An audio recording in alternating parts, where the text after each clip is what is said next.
Hello everyone, welcome back to our YouTube channel Epify. So today in this video I'm going to show you how to hide chat on Snapchat. So without getting further delay, let's jump into our video. First of all, open Snapchat. Make sure you have already downloaded Snapchat on your device. Now go to message icon and here click the message that you want to hide. So for now I want to hide this first message.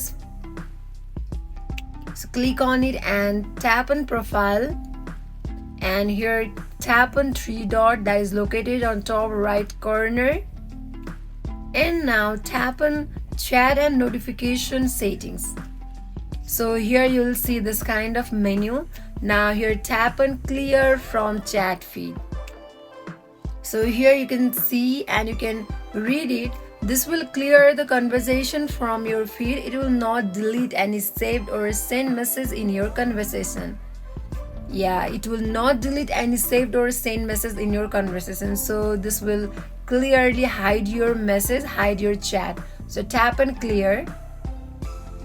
So in this way you can clear or hide your chat on your Snapchat. So that is it for today. If you guys like this video, do not forget to like, comment and subscribe our channel.